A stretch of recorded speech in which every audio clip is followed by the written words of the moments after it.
देखिए, अभी ये असल में इनकी बौखलाहट है। ये किसी भी हाँ बात का हाँ हाँ। जवाब नहीं दे पा रहे। ओह मैंने इनसे एक सवाल ओहो। किया, इसका भी मैं जवाब दूँगा।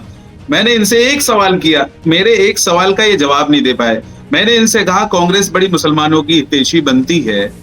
हिमाचल के अंदर जो सैकड़ों साल पुरानी मस्जिद है, जिसको ये कह रहे हैं कि वहां अतिक्रमण कर रखा है सरकारी जमीन पे, ये बकवास कर रहे हैं बैठकर। सैकड़ों साल जब इनकी पार्टी की नींव नहीं रखी गई थी, उससे भी पुरानी मस्जिद है वो, जिसको शहीद कर दिया गया। इनके मंत्री ने वहां पर किस तरह से, वो भाषा तो मैं बोल के भी नहीं बता सकता, किस तरह से आग उगली इस देश के मुसलमानों के लिए। और आप गिरगिट का रंग बदलना वो है या ये है, समझ लीजिएगा। उसके बाद आपने कहा रामलला के दर्शन। उस चौथी पास राजा को 2014 के पहले रामलला का दर्शन कब किया, जरा आपको बता दीजिएगा। 2014 के पहले एक फोटो दिखा दीजिए उस चौथी पास राजा पराड का, जो सारा दिन झूठ बोलता है, कहता है 2 करोड़ रोजगार देंगे और रोजगार नहीं देता। आदर्श गांव बनाने की बात करता है, 11 आदर्श गांव उसके आप नहीं बता सकते। 100 स्मार्ट सिटी में से एक स्मार्ट सिटी का नाम आप नहीं बता सकते। आप 2022 तक पक्का मकान देने की बात करते हैं और फिर कहते हैं कि अब 2022 नहीं, अब 30 तक देंगे। आप बात करिएगा डेवलपमेंट की। 5 यूनिवर्सिटी का नाम बता दीजिए जो चौथी पास राजा ने बनाई हो, जो चल रही हो, जिसमें विद्यालय छात्र जाते हो। आपने एम्स की घोषणा तो कर दी, आज तक जमीन का अधिग्रहण नहीं किया है। आप एम्स की बात करिए, एक एम्स का नाम बताइए जिसकी घोषणा आपने की हो, जो आज चल रही हो 10 साल में।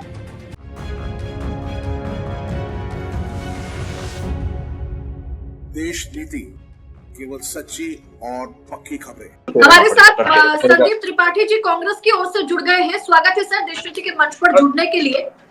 सवाल ये है कि शुरुआती दौर में हम देख रहे थे कि हरियाणा में कांग्रेस जो है वो आगे चल रही थी जब बैलेट की गिनती शुरू हुई थी, लेकिन धीरे धीरे जब ईवीएम खुलने लगे, मशीनों की गिनती शुरू हुई, ईवीएम की गिनती शुरू हुई, तो भारतीय जनता पार्टी कहीं ना कहीं आगे निकल गई। और कई समय से, करीब करीब 1 घंटे से इलेक्शन कमीशन का जो वेबसाइट है वो फ्रीज हो रखा है। कुल आंकड़े जो है उसमें कोई अंतर नहीं देखा जा रहा है। ऐसे में आपको क्या लग रहा है कि भारतीय जनता पार्टी ने कैसे कांग्रेस को हरियाणा में मात दे दी? देखिए, सबसे बड़ा सवाल ईवीएम की अगर हम बात करें तो ईवीएम पर इस देश में सर्वप्रथम सवाल भारतीय जनता पार्टी ने उठाया जब वो विपक्ष में हुआ करती थी। वो सुप्रीम कोर्ट तक ईवीएम को लेकर गए और कांग्रेस ने उनकी बातों को सुना और उसमें बहुत सारे संशोधन किए। हमने वीवीपैट मशीन लेकर आए और बहुत सारी जो संस्तुतियां सुप्रीम कोर्ट ने जो निर्देश दिए उसका अनुपालन हमने करने का काम किया। लेकिन ये सतत प्रक्रिया है। हाँ, आज अगर वो जो भारतीय जनता पार्टी जब वो सवाल उठाया करती थी, उन्हीं सवालों को अगर हम भारतीय जनता पार्टी से पलटकर पूछते हैं तो वो जवाब देने के बजाय ये कहते हैं कि आप चुनाव हार रहे हो इसलिए ईवीएम पर सवाल खड़े कर रहे हो, जबकि ये सवाल हमारे नहीं है। ये सवाल भारतीय जनता पार्टी के 2014 के पहले के। पहली चीज। दूसरी चीज, जिस तरीके से अभी हम देख रहे हैं कि इलेक्शन इलेक्शन की वेबसाइट पर, इलेक्शन कमीशन की वेबसाइट पर जाकर अगर आप रिजल्ट 1 घंटे से जो देख रहे हैं, या तो काउंटिंग रुकी है, आप बताइए काउंटिंग रुकी हुई है, हम कुछ घालमेल कर रहे हैं, कुछ जो है उसमें इधर उधर करने की कोशिश कर रहे हैं। अन्यथा 1 1 घंटे कोई वेबसाइट फ्रीज कैसे हो सकती है? ये जो है मतलब हास्यास्पद है। और जिस तरीके से अभी जो भी साथी थे भारतीय जनता पार्टी के या जो भी रहे हों, अभी जो बोल रहे थे कि भारतीय जनता पार्टी का तरीका है, मैं सिर्फ इतना कहना चाहूंगा कि भारतीय जनता पार्टी का ये बहुत पुराना तरीका है। पहले वो लाठी और डंडों का इस्तेमाल करके जबरदस्ती बूथ कैप्चरिंग करके चुनाव जीतने की कोशिश करते थे। आज वो नहीं चल सकता है क्योंकि इलेक्ट्रॉनिक का जमाना है, वीडियोज बन जाते हैं, बहुत सारी चीजें बदल गई। तो अब उन्होंने एक नई तकनीक लेकर आए हैं जो आरएसएस ने इतनी दिन से अपनी एक फौज तैयार की थी, जो सरस्वती विद्यालय के माध्यम से, जो है अपने संस्थानों के माध्यम से, वो जो पेड़ उन्होंने लगाए थे, अब वो पेड़ इलेक्शन कमीशन में भी है, विभिन्न भारत की संस्थाओं में भी है। उसका किस तरीके से उपयोग करके इलेक्शन को किस तरीके से प्रभावित किया जाए, कहीं ना कहीं वो भारतीय जनता पार्टी करती है और वो हर चुनाव में करती है। कहीं पर सारे चुनाव में इसलिए नहीं करती है क्योंकि वहां पर सवाल खड़े हो जाएंगे, जनता उठ खड़ी होगी। तो कुछ चुनाव इस तरीके से छोड़ दिए जाते हैं कि वो विपक्ष भी जीत जाए ताकि आप सवाल खड़े करने लायक ना रहे। रही बात अभी हरियाणा चुनाव की, मैं फिर कह रहा हूं कि हरियाणा चुनाव हम जीत रहे हैं और जीतेंगे। लेकिन अगर इस तरीके की जो कोशिश हो रही है, अगर ये आप लोगों के माध्यम से जिस तरीके से आप सभी और हमारे कांग्रेस के पवन खेड़ा जी से लेकर जयराम रमेश जी सवाल उठा रहे हैं, और अभी एक लेटेस्ट खबर यह है कि दीपेंद्र हुड्डा जी से लेकर कांग्रेस की जो भी लीडरशिप है, बड़ी लीडरशिप, वो हर काउंटिंग पर जाकर और जो है आंकड़ों को लेगी, तो कहीं ना कहीं और उसको पब्लिसाइज करेगी। तो भारतीय जनता पार्टी इस इलेक्शन कमीशन के माध्यम से चुनाव हराने की कोशिश कर रही है। अन्यथा आप देखिए, किसी भी चुनाव में पोस्टल बैलेट को चुनाव का आईना कहा जाता था। हम कह रहे हैं कि आप मत मानिए एग्जिट पोल को, बिल्कुल मत मानिए, लेकिन पोस्टल बैलेट को पब्लिक ने ही वोट दिया है। उसमें कर्मचारी होते हैं और एक कर्मचारी के घर में 5 वोट होते हैं। वो एक आईना, किसी भी चुनाव में आप देखिए, वो एग्जिट पोल, वो जो है पोस्टल बैलेट चुनाव का आईना हुआ करता था। मुझे नहीं याद है कि कोई पोस्टल बैलेट में चुनाव जीता हो और बाद में हारा हो। ऐसा चुनाव मुझे नहीं दिखता है। 1-2 सीटों को आप छोड़ दीजिए, तो प्रमुखता यही होता है कि किस तरीके से पोस्टल बैलेट पर चुनाव को पार्टियों को अंदेशा हो जाता है कि हम जीत रहे हैं, हार रहे हैं। लेकिन यहाँ पर तो अलग ही खिचड़ी पक रही है। ये मोदी जी का राज है, आरएसएस जो है उनका आका है, उनकी इतनी बड़ी फौज है, सारी संस्थाओं पर कब्जा है, और धन्य हो तो आप मतलब लोग सीधे कम से तौर पर कम। आप आरोप लगा रहे हैं चुनाव आयोग पर कि जो कुछ भी हो रहा है ये चुनाव आयोग के इशारे पर हो रहा है। ये चुनाव आयोग पे तो हजारों आरोप है और वो सिद्ध आरोप है। भले वो कोर्ट में सिद्ध ना हो, लेकिन जनता के अदालत में वो सिद्ध आरोप है। मैं ये बात क्यों कह रहा हूँ, ये बात मैं इसलिए कह रहा हूँ सर, कि देखिए जो अभी लोकसभा के चुनाव हुए, मोदी जी पर विपक्ष ने कितने एलिगेशन लगाए चुनाव आचार संहिता के उल्लंघन के। एक पे कार्रवाई हुई नहीं हुई। कितनी अभद्र भाषा का इस्तेमाल किया गया, कोई कार्रवाई हुई नहीं हुई। लेकिन अगर वही हमारी पार्टी का कोई व्यक्ति रहा हो, अगर उससे गलती से भी कुछ इधर उधर की बात हुई हो, तो तुरंत एक नोटिस नहीं, 4 नोटिस ईडी सीबीआई के साथ साथ चुनाव आयोग की नोटिस पहुंच जाती थी। तो ये जो अंतर है वो दिख रहा है। तो ये आरोप नहीं है, पब्लिक के बीच में सिद्ध आरोप है, जिनको जनता ये मानती है और जानती है। दुर्भाग्य है कि हमको लगता है कि जिस तरीके से हमारे पड़ोसी राज्यों में क्रांतियों के माध्यम से परिवर्तन हुआ है, क्या भारतीय जनता पार्टी इस देश को उस तरफ ले जाना चाहती है क्या? एक बहुत बड़ा सवाल मैं आपके माध्यम से उठा रहा हूं कि क्या भारतीय जनता पार्टी देश को उस दिशा में ले जाना चाहती है कि जहां क्रांति के माध्यम से परिवर्तन हो?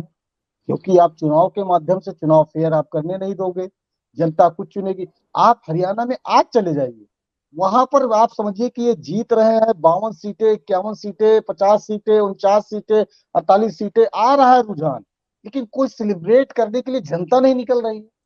नेता, यहाँ तक कि भारतीय जनता पार्टी के नेता नहीं निकल पा रहे हैं। कुछ महिलाओं को अभी बुलाया गया, अंबाला और प्रमुख सर अनिल विज को, जो कि चुनाव हार रहे हैं, उनको लगाई गई ड्यूटी। ये बड़ा मतलब विरोधाभास है।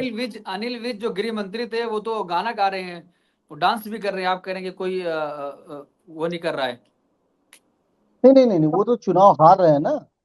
अब गाना कौन सी खुशी में गा रहे हैं, अब पता नहीं। वो तो कह रहे थे कि मुख्यमंत्री के दावेदार आज बन गए थे वो। मतलब जो सेटिंग वेटिंग की है, गृह मंत्री थे भाई, गृह मंत्रालय में उनकी पकड़ है, तो अधिकारियों को सेटिंग वेटिंग की है, इस वजह से गाना गा रहे थे, या चुनाव हारने की वजह से गा रहे थे?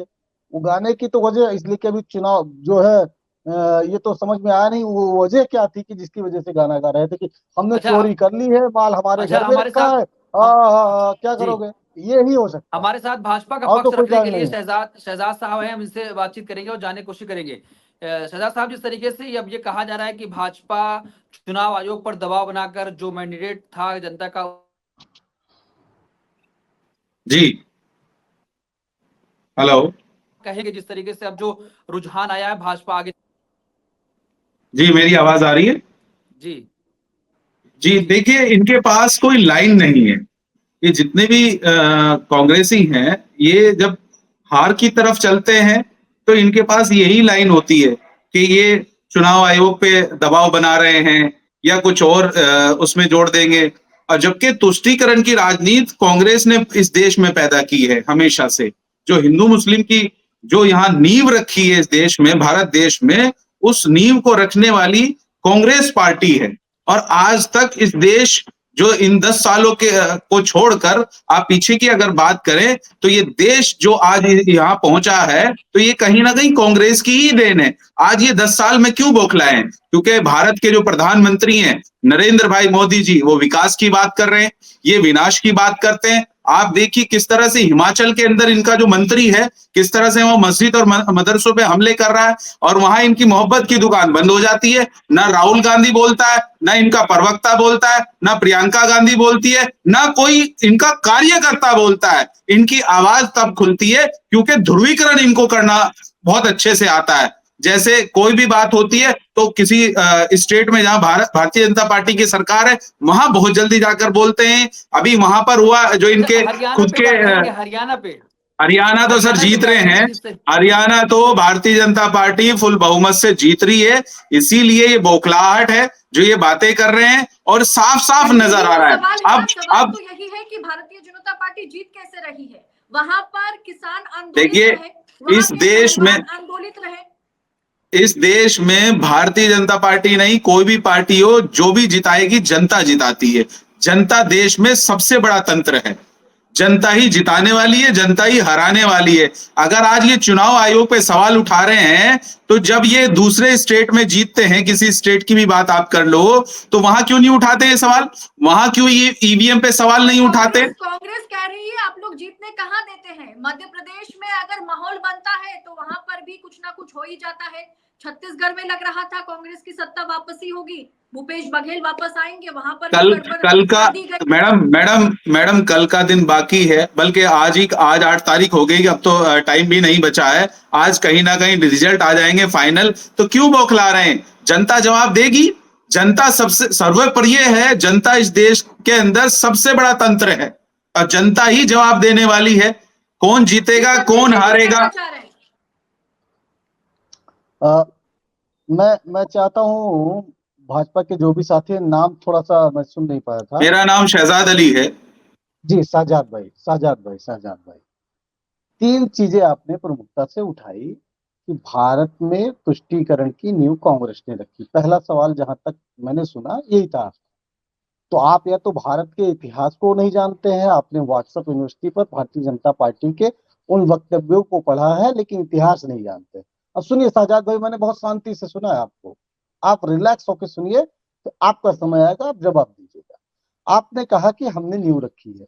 आजादी के पहले इस देश में चुनाव हुए, अंग्रेजों ने चुनाव कराए थे। आपको पता है कि उस चुनाव में मुस्लिम लीग कांग्रेस के खिलाफ चुनाव लड़ी थी? क्या आप जानते हैं?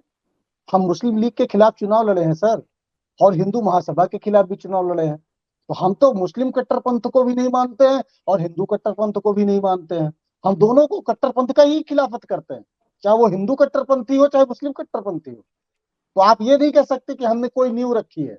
इस देश में सबसे पहला दंगा कराने वाली भी हिंदू मुस्लिम वो कांग्रेस थी। क्या, कैसे, जरा बताइए। 1898 के अंदर बॉम्बे के अंदर, याद करिए आप, 1898 में सबसे पहला दंगा गाय के नाम पर वो कांग्रेस थी।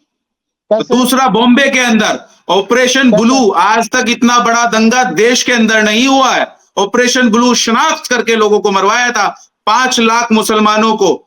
और दुनिया भर के आगे तो मैं हिस्ट्री बता दूंगा आपको। हिस्ट्री आपकी तरह मैं बहुत ज्यादा पढ़ा लिखा नहीं हूं, लेकिन थोड़ी बहुत हिस्ट्री मुझे भी नॉलेज है। आपका मलियाना, हाशिमपुरा, मुरादाबाद नवाजियों पे गोली चलवाई खड़े करके, और आपका भागलपुर, कहीं की बात आप कर लीजिए जनाब। इस देश में जो नींव रखी है, बाबरी मस्जिद की आप बात कर लीजिए, वो नींव पैदा करने वाली कांग्रेस है। आज आप ज्ञान दे रहे हैं, आज आप ज्ञान दे रहे हैं। जी, रिक्वेस्ट है आपने एक सवाल आपसे है, क्या सुनिए। आपको लगता है भारतीय जनता पार्टी तुष्टीकरण की राजनीति नहीं करती? क्या राम मंदिर पर वोट नहीं मांगती? क्या नरेंद्र मोदी राम मंदिर पर वोट नहीं मांगे? क्या ये नहीं कहा गया लोकसभा चुनाव में कि कांग्रेस का जो मैनिफेस्टो है वो पूरी तरीके से मुस्लिमों के लिए बनाया गया है, और बाद में जाके वो खुद चंद्रबाबू नायडू के साथ मिलकर के सरकार बनाते हैं? और क्या चंद्रबाबू मैंने एक बात आपसे कही है, इस देश में सबसे बड़ा तंत्र जनता है, और जनता जिसके साथ में है ना, वो पावर में है, वो ताकत में है। तो जनता जवाब देने वाली है। कोई किसी के नाम पर वोट मांग ले, लेकिन जनता जो है ना जागरूक है इस देश की, और जागरूक हो गई। इन 10 सालों के अंदर आप देखिए जितना बड़ा काम हुआ है, जिस तरह से देश के अंदर हाईवेज बने हैं, आज तक कभी इतिहास में इतना बड़ा काम नहीं हुआ। जिस तरह से यूनिवर्सिटीज और तमाम एम्स वगैरह और लाइन लगा के आप देखिए, इतना बड़ा काम कभी नहीं हुआ। 60 साल कमोबेश, 59 या 60 साल कांग्रेस ने राज किया इस देश में। 70 साल का हम एक पहाड़ा पढ़ते हैं। तो आज देखिए देश आर्टिकल 341, ये मुसलमानों की बात करते हैं, आर्टिकल 341 धर्म के नाम पर इन्होंने बाहर कर दिया मुसलमानों को। आज तक उस मुसलमान इसी बात को झेल रहा है। आज तक वो कहीं ना कहीं जो पिछड़ा है इस देश का मुसलमान, उसका कारण सिर्फ और सिर्फ कांग्रेस है। कांग्रेस ने भली भांति प्लानिंग के तहत मदरसे तो खुलवाए हैं इंदिरा गांधी जी ने, लेकिन मदरसों के अंदर ये कहा था कि इसमें जो है ना हिंदी इंग्लिश और ये मत पढ़ाइए, सिर्फ आप कुरान और अरबी पढ़ाइए। बस मदरसे खुलवा दिए, लेकिन मॉडर्न एजुकेशन से दूर रखिए। सर एक सवाल, तो जम्मू कश्मीर में भी जनता ने बीजेपी को नकार दिया। 370 हटाने पर नरेंद्र मोदी ने, बीजेपी ने चुनावी जीत कहीं ना कहीं दर्ज करने का वो दावा करते हैं कि मैं तो मैडम ये पहले कह रहा हूं, जनता सर्वप्रिय है। जनता जो चाहेगी, जनता के आगे कुछ भी नहीं है, कोई तंत्र नहीं है। जनता जो चाहेगी इस देश में वही होगा, वही जीतेगा, वही राज करेगा, वही विकास करेगा। तो जनता से बड़ा कुछ भी नहीं है। जो जनता का डिसीजन है वो सर्वप्रिय है। जनता से बड़ा कुछ नहीं है। ये ईवीएम और चुनाव आयोग पर सवाल उठाना, ये तो बस हार अगर कोई जाए तो वो ठीक बिल्कुल में होते हैं। संदीप नहीं जी, देखिए, मैंने इनको शांति से सुना। इनके 3 सवाल थे, मैं एक ही का जवाब दे पाया था, बीच में कुकू कुकू करने लगे हमारे साथी। मैं सिर्फ इनको बताना चाहता हूँ, भैया शहजाद भाई, आप 2 बातें कर रहे हो और दोनों अलग अलग बातें कर रहे हो। एक तरफ कह रहे हो कि हमने मुस्लिम तुष्टीकरण किया, और एक तरफ कह रहे हो कि हमने मुस्लिमों को मरवाया भी। ये दोनों बातें कैसे एक साथ हो सकती हैं? मतलब भारतीय जनता पार्टी में जाने के पहले मूर्ख होना जरूरी है क्या? आपने इसमें हिमाचल के अंदर जो मस्जिदों पे वार हो रहा है, जो मस्जिदों को शहीद किया जा रहा है, उस पे आपके राहुल गांधी जो आपके नेता हैं, आवाज क्यों नहीं निकली? है जवाब दे दीजिए आप मुझे बस। आपके प्रियंका गांधी जी की आवाज क्यों नहीं निकली है उस पे? क्यों मोहब्बत की दुकान नहीं खुली है आपकी? बंद रखिए, इस पे जवाब दे दीजिए आप छोड़िए दूसरे स्टेट की बात। आप जो वहां हिमाचल में पावर में है या नहीं है? हिमाचल में आप पावर में है या नहीं है? हिमाचल के अंदर मस्जिद मदरसों पे जो वार हो रहा है, उस पे आपके कार्यकर्ता, आपके जो नेता हैं, उसकी आवाज क्यों नहीं निकली है? ये बताइए आप मुझे। आपकी मोहब्बत की दुकान क्यों चुप है वहां पर? इसका जवाब दे दीजिए आप मुझे। छोड़िए और दूसरे स्टेट की बात। आपकी आवाज, आपके किसी माइनॉरिटी के नेता की भी आवाज नहीं निकली, जो माइनॉरिटी का आपने वहां पे बनाकर बिठा रखा है। कहीं ना कहीं इसका मतलब उनके मुंह में जबान आप देते हैं, उनको बोलने नहीं देते हैं आप लोग। माइनॉरिटी का इतना बड़ा गीत गाते हैं, मुसलमानों के इतने बड़े हितैषी बनते हैं, क्यों नहीं उस पर आवाज निकली? ये तुष्टीकरण नहीं है तो क्या है? सर माफ कीजिएगा, छोड़िए ईवीएम, छोड़िए आप चुनाव आयोग। अगर आप वाकई मुसलमानों के हमदर्द हैं जनाब, तो आपकी उस पे आवाज नहीं खुलनी चाहिए, नहीं खुलनी चाहिए, मुंह खुलना चाहिए। भोंपू तो बंद करेगा तभी तो बोलूंगा। 4 बार सवाल पूछ चुका तू, जवाब तो सुन। अरे भाई आराम से बोलो। ये भाषा आपकी बता रही है कि आपके पास जवाब नहीं है। ये भाषा आपकी बता रही है आपके पास जवाब नहीं है, और आप जवाब दे ही नहीं सकते, सिर्फ गुमराह कर रहे हैं देश की जनता को। और सुनिए, देश की जनता जागरूक हो गई है। आप जैसे जो बहुत बड़े हितैषी बनते हैं, और आपके नेता नकार दिया देश के मुसलमानों ने, और इसीलिए आज आप एकदम पिछले पायदान पे जा चुके। मुसलमानों ने कांग्रेस को नकार दिया है और ऐसा जवाब दिया है, और आने वाले टाइम में और देंगे जवाब इंशाल्लाह। हो गया जी हम सवाल जरा माफ कीजिएगा, हम इस डिबेट में जाना नहीं चाहते। यहाँ हम लोग हिंदू मुसलमान नहीं, तो ये इस तरीके से डिबेट भी नहीं करता हूँ मैं, इस तरीके डिबेट तो नहीं करता हूँ। मतलब अगर आपको जवाब ही नहीं लेना, एक आदमी का वर्डिक आप लगातार लड़ा रही, उसको बंद भी नहीं करा सकते हैं, और जवाब देने की बात आ रही है, आप कह रहे हैं सही नहीं वैसा है।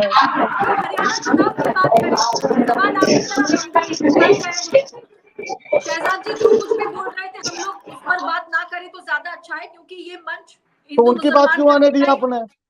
नहीं, उनकी बात क्यों आने दिया फिर आपने? आप अगर जवाब, उन्होंने सवाल खड़ा किया, जवाब तो लेना पड़ेगा ना आपको। ये कौन सी बात हो गई? अच्छा, आप उन्होंने जवाब सवाल देना किया, मैं चाहते हैं जवाब जी, आप जवाब दीजिए, बिल्कुल जवाब दूंगा, दीजिए सर। आज हम बिल्कुल लोग दूंगा, चुनावी मुद्दे बिल्कुल पर बात दूंगा। करने आए, क्योंकि हरियाणा सुनिए, में चुनाव हिंदू मुसलमान का मैं रहा नहीं, बताता हूँ, ये किसान मैं और बताता हूँ। पहलवानों का चुनाव रहा।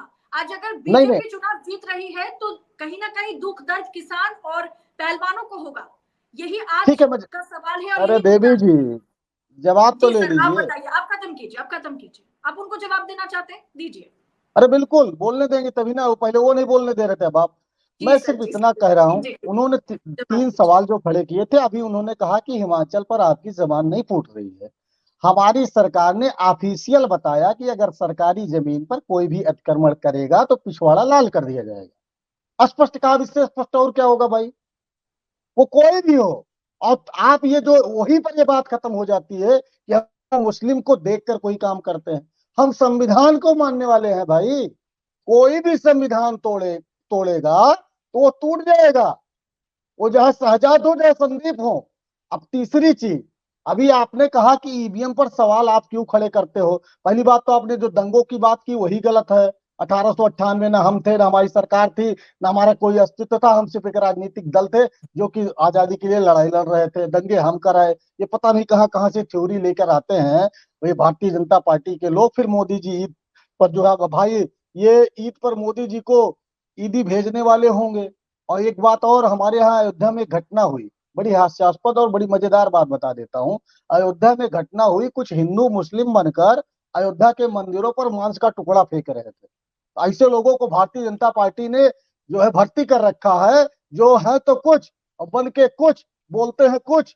तो कहीं ना कहीं ये भी बड़ा सोचने की बात है। चौथी चीज, ईवीएम पर सवाल हम साहब नहीं खड़ा करते, 2014 के पहले भारतीय जनता पार्टी खड़ी करती थी। हम उन्हीं सवालों को सिर्फ पूछते भर है कि आप 14 के पहले सही थे, आज सही थे, पेट में दर्द क्यों होता है। अब आ जाते हैं हम हरियाणा चुनाव पे। हरियाणा चुनाव की मैं बार बार यही बात कर रहा हूं।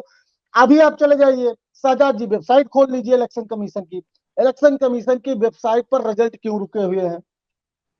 क्यों 8 राउंड की गिनती वहां शो कर रही है, जबकि गिनती 14 राउंड की गिनती हो चुकी है, अगर वहां पर 18 राउंड है तो?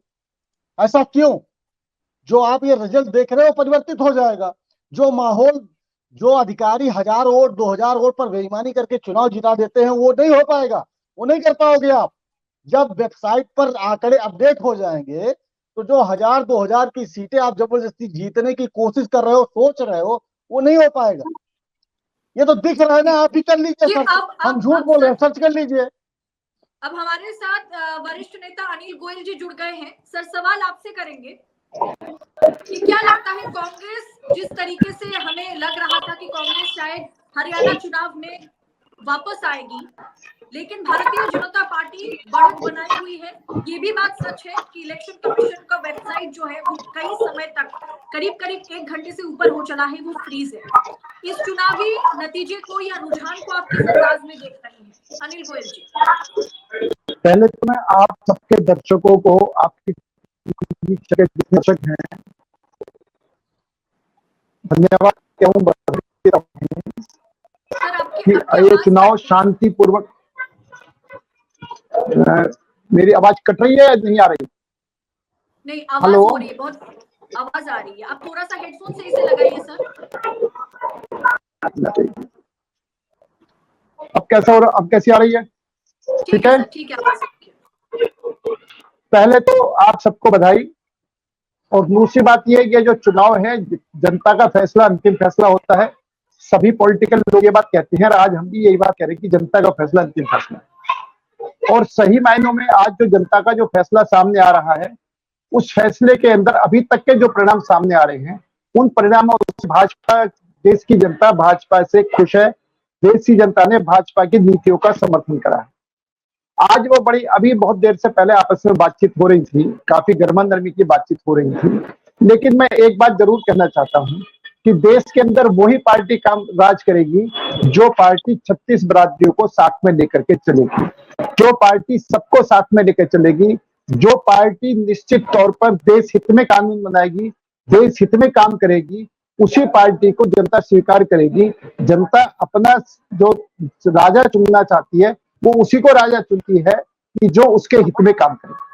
और ये निश्चित तौर पर कांग्रेस के लिए सोचने का विषय हो सकता है, लेकिन उनका अपना अंदरूनी मामला है, हम इस विषय पर नहीं कहेंगे। लेकिन मैं जनता जनार्दन का जरूर धन्यवाद करना चाहता हूं कि उन्होंने हमें समर्थन दिया, इसके लिए उनको बहुत बहुत बधाई। जहां तक भारतीय जनता पार्टी की नीति और रीति के सवाल है, जहां तक ये सब बात कहते हैं, चाहे वो किसान कहें चाहे पहलवान कहें, एक जो कांग्रेस की जो नीति रही है कि गिरगिट की तरीके से रंग बदलना, चुनाव के लिए हर एक को इस्तेमाल कराना। इन्होंने चुनाव के लिए देश के पहलवानों को इस्तेमाल कराया, चुनाव के लिए देश की बेटी को इस्तेमाल करा, और उसके बाद में इन्होंने विदेश फुगाट को चुनाव लड़ाया।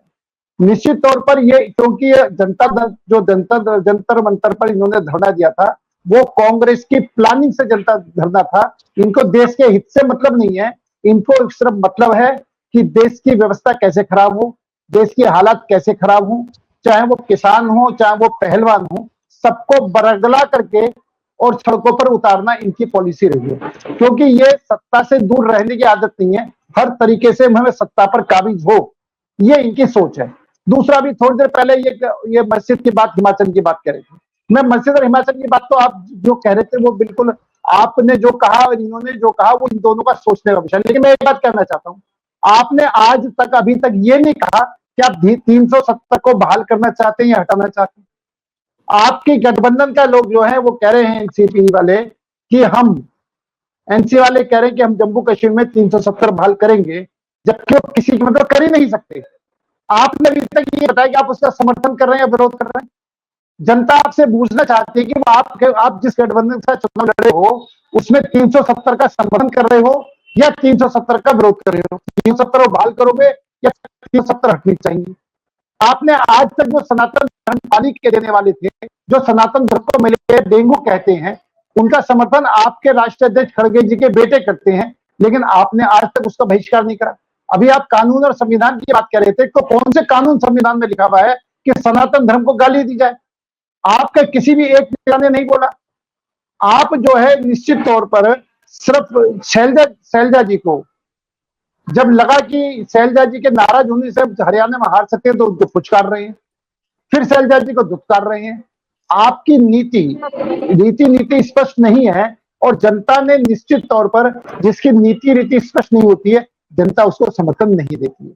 और आज हम जम्मू कश्मीर की जनता, हरियाणा की जनता, दोनों का धन्यवाद करते हैं कि दोनों ने भारतीय जनता पार्टी की नीतियों को सराहा है, दोनों ने भारतीय जनता पार्टी की नीतियों का समर्थन करा है, और दोनों ही पार्टियां भारतीय जनता पार्टी को साथ उनका अपना विश्वास व्यक्त करा है। आज हम ये कहते हैं जम्मू और कश्मीर में जो विकास हुआ है, वहां के जो युवाओं को काम मिला है, वहां पर जो पर्यटन को बढ़ावा मिला है, कम से कम जो अच्छे काम हो रहे हैं उसकी तो तारीफ करनी चाहिए।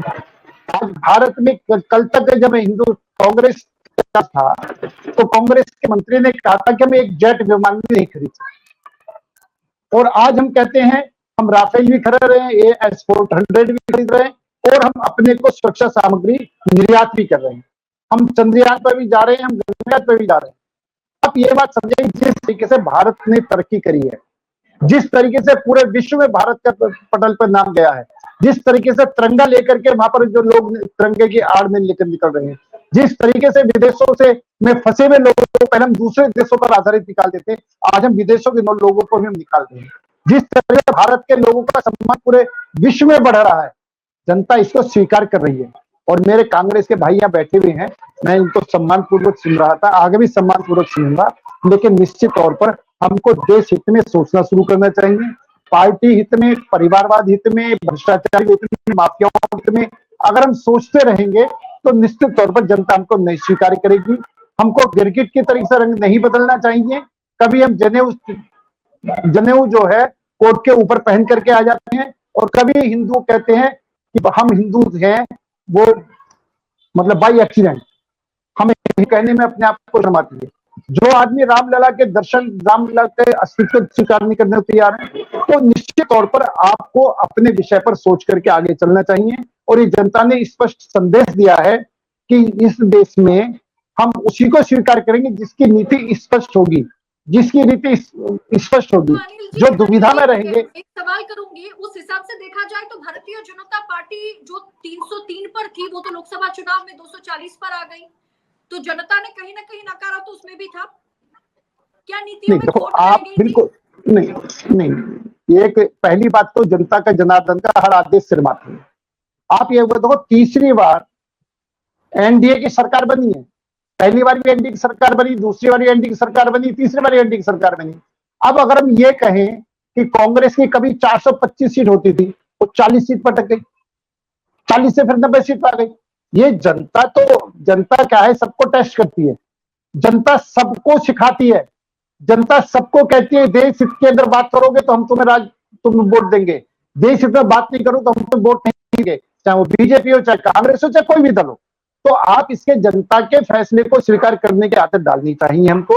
और जनता संदेश स्पष्ट देती है कि जो देश हित में काम करेगा, जो राष्ट्र हित में, हमारा क्या है, पहली नीति राष्ट्र हित है, पहली नीति देश हित है, हमारी परिवार हित नीति नहीं है, हमारी भ्रष्टाचारी को बचाने की नीति नहीं है, हमारा माफियाओं को बचाने की स्थिति नहीं है। को बचाने की नीति बीजेपी की नहीं, अगर आप ये कहते हैं तो फिर अजित पवार क्या है? ये लिस्ट तो बहुत लंबी है। शुभेंदु अधिकारी कौन है? मुकुल रॉय कौन है? हेमंत विश्व शर्मा कौन है? आपकी पूरी लिस्ट का मैं सम्मान करता हूं, लेकिन कोई भी कानून अपना काम करेगा, हम किसी को बरी नहीं करेंगे। अगर बरी होगा तो कानून के हिसाब से होगा, बरी होगा तो जांच एजेंसी के हिसाब से होगा, सजा मिलेगी तो जांच एजेंसी के हिसाब से मिलेगी, सजा मिलेगी तो कोर्ट के फैसले से मिलेगी। भारतीय जनता पार्टी का सत्ता पक्ष के लोगों पर काम करती है। जांच एजेंसियां किसी पर रेड डालेगी तो वो तुरंत कांग्रेस, टीएमसी या अन्य पार्टियां छोड़ के बीजेपी में चली जाती है। आपको मैं एक बात संदीप जी से थोड़ा सा मैं जवाब लेना चाहूंगी। मैं इसका जवाब दे दूं, फिर आपने जो क्वेश्चन का आपका जवाब दे दूं। आप जो हमारी जांच एजेंसियां हैं, सबको अधिकार है अपनी बात जांच एजेंसी के पास ले जाकर के साथ पेश करें कि यहाँ पर गड़बड़ हो रही है, इसको ठीक करें। अगर आप कोर्ट में नहीं जाएंगे, आप जांच एजेंसियों के पास नहीं जाएंगे, आप अपनी बात नहीं कहेंगे, सिर्फ टीवी चैनल पर ही बीजेपी को गाली देंगे, तो उससे काम नहीं चलने वाला।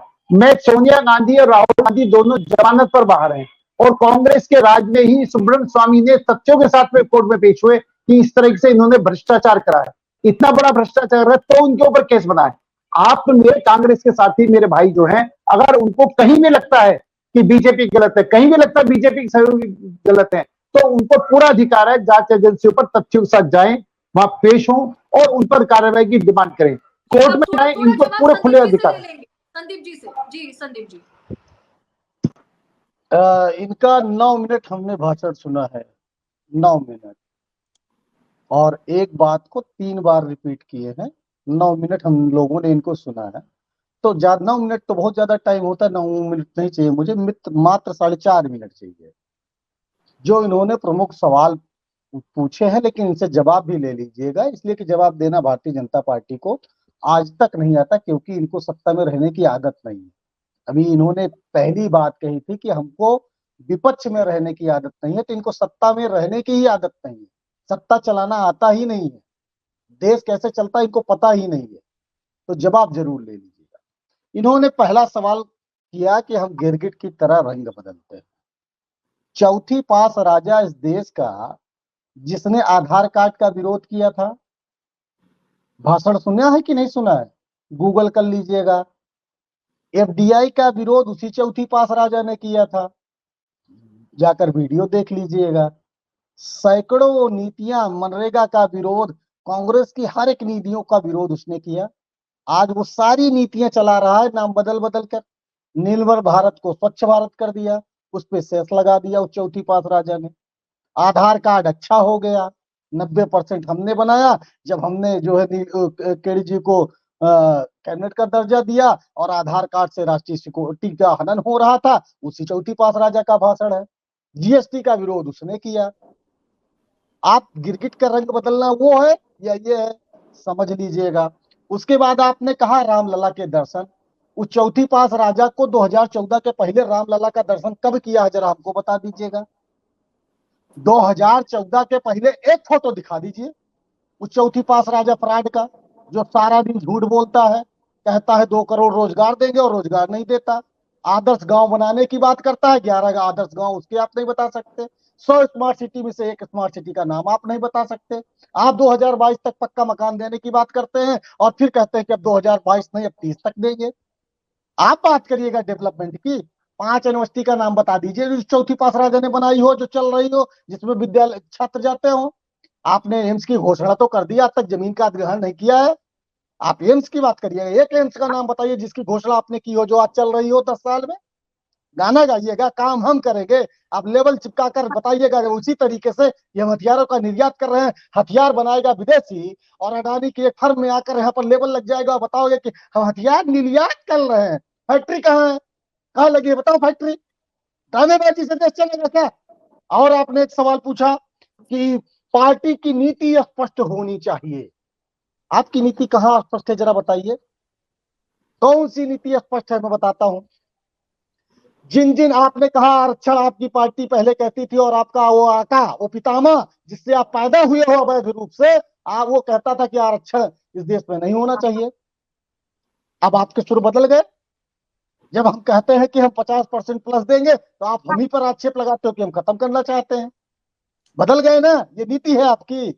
आप एक तरफ एक समय कहते थे कि हम सवर्णों की पार्टी हैं, सवर्ण हितैषी हैं, और अभी अभी किसी ने कहा कि हम, एक डिबेट में था, हमने मंडल बड़े गर्व से बताया, आप भी उस अनिल गोयल जी साहब, आप भी उस डिबेट में थे कि हम जो है मंडल कमीशन लागू किए थे, और आपने ही कहा था ये बात दूसरी डिबेट में, मंडल कमीशन हमने लागू किया, तो कश्मीरी पंडितों को लात मार के कश्मीर से निकाला भी आपने। ये इस बात को भी स्वीकार करिए, क्योंकि दोनों घटनाएं उसी समय की है। मतलब अच्छा अच्छा खराब खराब थू नहीं चलेगा ना। और दोनों काम आपने किया, मैं मानता हूं, लेकिन मंडल कमीशन को आप लागू नहीं करा पाए, उसको हमने किया, नरसिम्हा राव जी ने किया। पता है आपको, मंडल कमीशन को जिंदा हमने रखा, हमने उसकी सिफारिशों को, बहुत सारी सिफारिशों को लागू भी किया, कुछ पढ़ लिख लिया करिए। और आपने कहा सुब्रमण्यम स्वामी तो कह रहा है कि मोदी चट्टा है। वीडियो देख लीजिए, वो तो इंटरव्यू दस्तो है कि मोदी चोर है, भ्रष्टाचारी है, व्यभिचारी है। उन्होंने तो स्त्री हनन का भी आरोप लगाया है। मान लीजिए, अगर सुब्रमण्यम स्वामी आपके लिए इतने अच्छे हैं, तो उन्होंने अटल बिहारी वाजपेयी के लिए महिलाओं के बारे में क्या क्या टिप्पणी की है, मानिए फिर ना उसको भी। अगर आपको ये लगता है कि बड़े ऑथेंटिक बात करते हैं सुब्रमण्यम स्वामी जी, जो जनता दल के राष्ट्रीय अध्यक्ष थे, आपने उनको गुमराह करके मंत्री बनाने का, उनका वित्त मंत्री बनने का सपना था, आपने दिखाकर अपने पार्टी में विलय करा लिया। वो तो कह रहे हैं कि मोदी जी को कुछ आता ही नहीं है, तो अनपढ़ आदमी है। और इस जो पुलवामा का, एक आपके सतपाल मलिक जी हैं, वो कहते हैं कि पुलवामा हुआ नहीं कराया गया। अब आती है बात हिंदू मुस्लिम की। आप एक भी मंत्री नहीं बनाइएगा मुस्लिम शाबाश से, आबादी उनकी 20% है। आप जो है कुछ लोगों को नाम बदलवा कर, उनकी दाढ़ी रखा कर, और कहिएगा कि हम मुस्लिम हितैषी हैं, इससे काम नहीं चल जाएगा ना। आपको अधिकार देना पड़ेगा। कितने मंत्री हैं बताइए मुस्लिम आपके यहाँ, केंद्र में या किसी राज्य में? आप मजबूरी में अल्पसंख्यक विभाग में कहीं पर मजबूरी में आपको लाना पड़ता है, और आप बात करते हो कि हम सबका साथ सबका विकास की बात करते हैं। सदा साहब जवाब दीजिए। बड़ा इन्होंने आरोप लगाया कि आप तो मुस्लिम हितैषी होने की बात तो करते हैं, लेकिन कहीं भी मंत्री पद नहीं दिया जाता है। देखिए, अभी ये असल में इनकी बौखलाहट है, ये किसी भी बात का जवाब नहीं दे पा रहे। मैंने इनसे एक सवाल किया, इसका भी मैं जवाब दूंगा। मैंने इनसे एक सवाल किया, मेरे एक सवाल का ये जवाब नहीं दे पाए।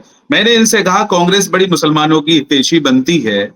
हिमाचल के अंदर जो सैकड़ों साल पुरानी मस्जिद है, जिसको ये कह रहे हैं कि वहां अतिक्रमण कर रखा है सरकारी जमीन पे, ये बकवास कर रहे हैं बैठकर, सैकड़ों साल, जब इनकी पार्टी की नींव नहीं रखी गई थी, उससे भी पुरानी मस्जिद है वो, जिसको शहीद कर दिया गया। इनके मंत्री ने वहां पर किस तरह से, वो भाषा तो मैं बोल के भी नहीं बता सकता, किस तरह से आग उगली इस देश के मुसलमानों के लिए, और इनकी आवाज नहीं निकली। अब आप इनको यहाँ पे ये बता दीजिए कि मंत्री, अरे एक तो स्टेट में ही मंत्री है दानिश आजाद अंसारी, इधर भी यहाँ पे राज्यसभा कश्मीर से गुलाम अली खटाना साहब को बनाया, लंबी लिस्ट है, उससे पहले भी तमाम लोग रहे हैं। तो ये सरकार और संगठन का डिसीजन है, हुआ है बहुत अच्छा, आगे भी होगा। ये डिसीजन को छोड़ के ये मेन मुद्दे पे बात करें, ये बताएं उस पे इनकी मोहब्बत की दुकान क्यों नहीं खुली। अगर ये वाकई मुसलमानों के हितैषी हैं, मेरे सवाल का ये जवाब दें, उस पे क्यों नहीं। दूसरी बात ये कह रहे हैं कि वो अवैध सरकारी जमीन पे अतिक्रमण है, तो क्या इस देश के अंदर, मुझे ये बताएं, 100 साल 200 साल पहले जितने धर्म स्थल हैं, चाहे गुरुद्वारा है, चाहे मंदिर है, चाहे मस्जिद है, कोई भी धर्म स्थल हो, क्या वो पहले नक्शा पास होके बनता था? ये जवाब दे, उस पे इनकी जबान क्यों नहीं खुल रही है? क्या दही जमी हुई है? सदा साहब, क्या लगता है हरियाणा चुनाव जो अभी आंकड़े आ रहे, क्या वो बदलेंगे? जिस तरीके से कांग्रेस कह रही है कि जितना भी मैंने सरकार तो मैंने हमारे पक्ष जा जनाब रही है।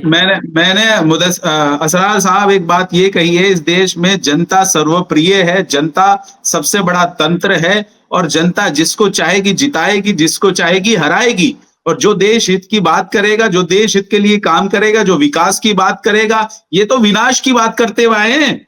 इनका इतिहास उठा के देख लीजिए, मैंने 1 मिनट में सारी बातें बता दी। ये बौखलाहट इनकी क्यों है? इन्होंने कभी हितेश मुसलमानों की तो छोड़िए, इन्होंने कभी देश की भी बात नहीं करी। देश को बांटने का काम इन्होंने किया है, नहीं तो ये देश आज पूरे दुनिया के अंदर सबसे बड़ी, जो आज विश्व गुरु की बात कर रहे हैं ना प्रधानमंत्री नरेंद्र मोदी जी, कहीं ना कहीं ये विश्व गुरु से कम नहीं है। देश पूरे दुनिया में सबसे बड़ा ताकतवर देश अगर है तो भारतवर्ष है। और आज ये साबित हो रहा है, ये साबित हो रहा है। कहीं ना कहीं इन्होंने बांटने की राजनीति करी है, जोड़ने की राजनीति नहीं करी है इन्होंने। आर्टिकल 341 का मैंने नाम लिया, कैसे भागे ये? क्यों बाहर किया मुसलमानों को? ये पावर में थे। आज तक अगर मुसलमानों को उसका फायदा मिलता इस देश में ये डिबेट हिंदू मुसलमान पर नहीं है, हरियाणा चुनाव पर बात हो रही है। घूम फिर के हम लोग हिंदू मुसलमान पर बात नहीं करेंगे। देखिए मेरा सवाल अनिल गोयल जी से है। सर, ये सवाल आपसे मैं करूंगी कि हरियाणा चुनाव में आपने कहा कि जनता ने जो जनादेश दिया वो सर्वोपरि है। अगर उस हिसाब से देखा जाए तो क्या किसान आंदोलन, क्या महिला पहलवानों का जो प्रोटेस्ट रहा, उसका वो कोई मुद्दा नहीं था? नहीं, मैं ये कह रहा हूँ कि मुद्दे थे, लेकिन ये एक पार्टी द्वारा प्रायोजित मुद्दे थे। वो पार्टी द्वारा किसानों को बहकाना, पार्टी द्वारा एक विशेष राजनीतिक दल द्वारा अपने लिए वोट हासिल करने के लिए किसानों को भड़काना, पहलवानों को भड़काना, आंदोलन के लिए प्रेरित करना। ऑपोजिशन के पास इतनी पावर है क्योंकि सत्ता में नरेंद्र मोदी सबसे पावरफुल माने जाते हैं। उनके होते हुए भी क्या ऑपोजिशन के पास इतनी ताकत रहा कि वो एक इतने बड़े प्रोटेस्ट को, पहलवान प्रोटेस्ट, फार्मर प्रोटेस्ट को कहीं ना कहीं आयोजित कर सके? प्लीज, तो जब बहकाने का सिस्टम होता है और लोग बहकाने में कामयाब हो जाते हैं तो वहां सरकार का मामला नहीं है, वहां मामला है कि इन्होंने किसी भी तरीके से, जो अब जनरल बात ये है कि जो किसान है, हमारा जो किसान है लगभग 90% किसान, 80% किसान, चारे को खेती बाड़ी से मतलब है, उसको अपने काम धंधे से मतलब है।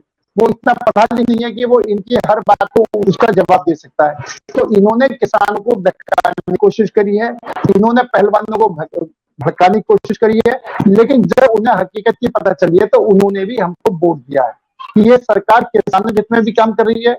आज खेलों की बात करें तो जितने पदक हम आज जीत के ला रहे हैं, चौथी पास जो पदक जीत के ला रहा है, जो ये चौथी पास कहते हैं, लेकिन जो लोग जमानत पर बाहर हैं उनके टाइम में पदक जीत करके क्यों नहीं आए? जो लोग जमानत पर बाहर हैं उन्होंने एमएसपी क्यों नहीं दी, जो आज एमएसपी का समर्थन करते हैं? जो जमानत पर बाहर है, जहां पर उनकी सरकारें, आप प्लीज सुन लें, आप प्लीज सुन लें, प्लीज सुन लें, प्लीज नहीं, मतलब बाद में रखना, बाद में रखना, पहले आप कोई बात नहीं चलेगा, पहले सुन लो। अरे आप सुनो भैया, आप हमारी सुन लो ना, दूसरे आप हमारी सुनते चले जाना कि 10 सेकंड में अपनी बात रख लूं, फिर आप पहले पूरी बात सुन ले, फिर चल। अरे मुझे भी जाना है भाई, मुझे भी जाना है, मुझे भी जाना है। आप जवाब नहीं दे सकते, आप जवाब नहीं देना। ये क्या है, आप सुन तो लो ना कम से कम। ठीक है, मुझको ये मुझे ये बताओ कि जो लोग जमानत, जवाब लूंगी सर, तो 10 सेकंड में अपनी बात रखी, इसलिए मेरे दूसरे चैनल पर डिबेट है। अनिल जी, मैं सिर्फ आपसे इतना करूंगा कि आपके साथ मेरी पूर्ण संवेदना है। आपके साथ बड़ा गड़बड़ होता है, आप जो है बाल पक गए, पूरी उम्र भाजपा को दे दी, लेकिन कांग्रेस से कोई गया मंत्री बन गया, सांसद बन गया, विधायक बन गया। अब की बार तो टिकट नहीं मिली, लेकिन 5 साल इंतजार फिर से करिए, बाकी और कुछ होने वाला नहीं है। सरकार तो हमारी ही बननी है। राम राम, जय सिया राम, सलाम, प्रणाम, सत श्री अकाल। मतलब हरियाणा में सरकार बनाने जा रहे हैं? बिल्कुल बनेगी सर। तो मतलब ये जिस तरीके का जो रुझान आया है, रुझान में तो अभी कहीं भी आप दिखाई नहीं दे रहे हैं। क्या अरे सर, हम ये देखिए 37 पहुंच गए सर, 2 सीट बढ़ गए, और हम पहुंच जाएंगे। हमको हमको पता है ना सर, हम हमारी लोगों से बात हो रही है, हमको पता है कि ये जो वेबसाइट पे अपडेट नहीं कर रहा है, इसलिए कि आप वेबसाइट से ही दिखाएंगे। ये जो नौटंकी भारतीय जनता पार्टी चुनाव आयोग से मिलकर कर रही है, वो उससे काम नहीं बनेगा। अंतोगत्वा सरकार हमारी ही बननी है। भारतीय जनता पार्टी कोशिश भले कर रही है, करते रहना चाहिए, लेकिन अनिल गोयल जी को थोड़ी सी हमारी तरफ से और भी सिंपैथी संवेदना जरूर दे दीजिएगा। बेचारे संघर्ष करते करते बाल पक गए। भाजपा जो है, कांग्रेस से, सपा से, जो बसपा से, सवाल हमने कोर्ट में। पूछा उसका तो जवाब दिया ही नहीं आपने जनाब। अरे जनाब, अच्छा उसका भी जवाब ले लीजिए। मैंने 10 बार हमारा आपको जवाब बताया। उससे क्यों भाग रहे हैं आप? सुनिए सुनिए, आप भारतीय जनता पार्टी के नेता हैं, एक पार्टी से जुड़े हुए व्यक्ति हैं। आपको वो आजादी जो अनिल गोयल जी हमको बता रहे थे कि आपको कोर्ट जाना चाहिए, आप कोर्ट चले जाइए और उसमें भारतीय जनता पार्टी का लेटर पैड जरूर लिखवा लीजिएगा। आपकी ताकि आपके वो जो नेता की राहुल गांधी की वहां जो मोहब्बत की दुकान है वो क्यों नहीं खुली? बस इसका जवाब दे दीजिए। अवैध कब्जा करोगे तो तुमको कब्जा करने अच्छा, दें। अवैध कब्जा है वो? अच्छा, और क्या है? अवैध कब्जा है वो? हाँ, और क्या है? इसी भाषा ने आपके पार्टी को अरे आज चलो, यहाँ पहुंचाया है। और देश के ठीक है। मुसलमानों देश के मंदिर पे जाके मुसलमानों ने नमाज जो पढ़ के नकारा देखो, है, ये ड्यूटी है। इसीलिए नकारा है क्योंकि आप जाओ। लोग ने कभी भी, मैं कह रहा हूं ना, तुष्टीकरण, यही जो नीति है आपकी, इस नीति की वजह से मुसलमान ने आपको छोड़ा है। चलिए ठीक है, आप आज जो जाइए। आपकी ये हालात आपकी हुई है ना, ड्यूटी जो है। सिमट गए तो किसी दो चार स्टेट में जो बचे हो, आज ये भी खत्म हो आज जाओगे। आज कुशीनगर क्या वो में आप अवैध उनको कब्जा है? लगाया था इस कि देश जाइए में क्या जो कब्जा धर्म स्थल करके, जितने बने बाकी वो और कब्जा चले है? हैं? चले जाइए कोर्ट चले जाइए। आपकी सरकार है, आपकी हाँ, सरकार कोर्ट है, चले जाइए। केंद्र में सरकार है। स्टेट में किसकी है वहां पर? विधेयक ला दीजिए। हिमाचल में अरे किसकी है? साहब, देखिए, हमारे हिमाचल केंद्र में हिमाचल सरकार अलग है, मुद्दा विधेयक है, ला हम दीजिए। हिमाचल पे अलग से डिबेट करेंगे, लेकिन अभी तो हरियाणा चुनाव पे बाबरी हम बात मस्जिद करने जब के हुआ, चुनाव जनाब, अरे हरियाणा सुनो, तो हम अरे जीत ही रहे हैं। हरियाणा पे इनके जम्मू पास कुछ कश्मीर, बोलने के लिए है ही नहीं। ईवीएम शहजाद और साहब, जिस तरीके चुनाव से आयोग, दो मुद्दे हैं इनके पास, ईवीएम और शहजाद चुनाव साहब, आयोग। रात को सपने जिस भी इनको तरीके से इसी के आ रहे हैं। सुनिए, जिस तरीके से दावा किया जा रहा था कि जम्मू कश्मीर में भाजपा को बहुत बड़ा समर्थन मिलने जा रहा है, लेकिन कहीं ऐसा दिखाई नहीं दिया।